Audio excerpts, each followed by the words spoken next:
Lorsque vous êtes une île, le port est déterminant. Et l'usage du port dans un sens ou dans un autre sens, ça peut être désastreux. Désastreux sur les prix, sur les coûts. Et on peut maintenir l'orientation qui est de l'importation massive et donner une culture de la consommation à la population qui n'a absolument rien. C'est ça le débat. C'est au cœur du débat. Alors, chers amis, je comprends qu'on s'autre l'est. Mais depuis 1 an et demi, 2 ans, je vis quelque chose d'atroce. Le port de la Martinique, de Fort-de-France, était en cours de privatisation. J'assume ce que je dis. C'est-à-dire que c'est un grand port public maritime, d'accord, c'est l'affichage, mais les mécanismes de financement de la modernisation étaient faits sous la coupelle de CMA-CGM, principalement. CMA-CGM a déjà en concession à plus de 40 ou 60 ans le port de la Jamaïque de Kingston. Et CMA-CGM a établi une stratégie avec l'État, et nous étions favorables à étudier, et nous le sommes toujours, ces stratégies de transfert et de modernisation du port pour accueillir les flux de conteneurs méga ships qui sortent d'Asie, de l'Est des États-Unis, pour affluer vers l'Europe avec ce qu'on appelle des ports de transbordement. Vous savez ce que c'est qu'un port de transbordement? Et à quoi aurait servi les 2,5 hectares de plus qui coûtent environ 140 millions d'euros d'investissement? Donc à transborder. À transborder quoi? Des conteneurs. Et ces conteneurs transportent quoi?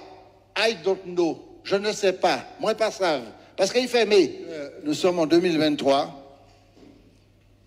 Et depuis le bureau arrière de la ministre Elisabeth Borne, Monsieur Poussier, qui est ce conseiller, qui n'est que ce conseiller, qui était secrétaire général ici, il s'appelle Antoine Poussier, j'assume mes responsabilités en citant son nom.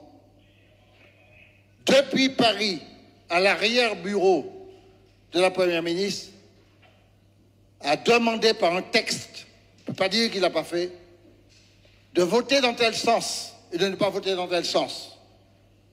De quel droit l'État se permet de faire ce genre de choses-là? Il n'y a aucune règle en matière d'élection. De quel droit l'État s'immisce dans l'organisation du développement? Donc nous avons clairement indiqué que nous exigeons que ce problème soit réglé au SIOM, qui se déroule le 6 ou 7 juillet, 2 mois qui arrivent.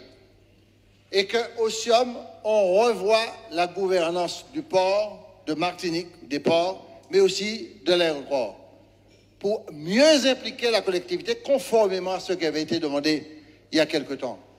Alors, que l'on veuille réduire ça sous un combat de coq, qu'on veuille réduire ça sous les cancans entre individus, et qu'on ne regarde pas le fond, eh bien, si jamais la Martinique ne gagne pas cette bataille-là, et que le 6 ou 7 juillet, on ne met pas la réforme de la gouvernance du port, jamais nous ne sortirons de la dépendance d'une économie de plutocratie qui entérine des principes de développement qui ne nous permet pas d'aller vers un progrès mieux partagé. C'est dans ce cadre-là que je considère que la Martinique doit s'abolir d'un principe fondamental, ancestral, intégré dans la période postcoloniale qui considère que le seul moyen de vivre, c'est d'importer depuis Paris tout ce qui nous arrive.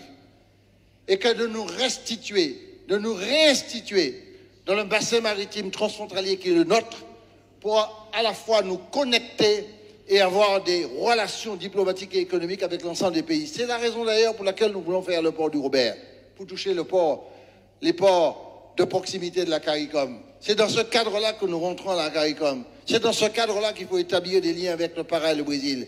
J'ai donné l'exemple du café. Le café que vous consommez ici, la Tivolienne et les autres, les 10 conteneurs qui arrivent d'où? Ils arrivent du Havre. Mais le produit, le café lui-même, vient du Brésil. Mais pour quelle raison on n'importe pas directement ici? Quand vous interrogez les gens intelligents, vous dites, aucun problème de faire du cabotage, de café, du maïs. Il ne s'agit pas de détruire la production locale, il s'agit d'amplifier une possibilité de transformation locale pour qu'on puisse faire émerger une couche moyenne de petits entrepreneurs et parmi cette couche moyenne des petits employeurs, les fils d'esclaves qui n'ont jamais rien eu comme capitaux de base, leur donner la possibilité d'installer le progrès et qu'ils participent à ce progrès-là et de ne pas laisser qu'une catégorie importer des voitures, importer des choses de toute nature localement. C'est ça qu'il faut combattre. C'est l'émergence d'une nouvelle démocratie économique. Alors si les Martiniquais qui m'entendent considèrent que c'est un petit cancran avec Y ou Z, c'est terminé la vie économique, politique ici. Nous rentrons dans un système mentalement dépendant. Qu'un conseiller de ministre donne des ordres et choisit le président du port, c'est ce qui s'est passé, contre la collectivité territoriale, c'est extrêmement grave en matière de démocratie. Et ce n'est pas la personne qui est présidente qui m'intéresse, même si je n'ai absolument rien à voir, et je ne vais rien avoir avec ce type de personnage-là, c'est le processus.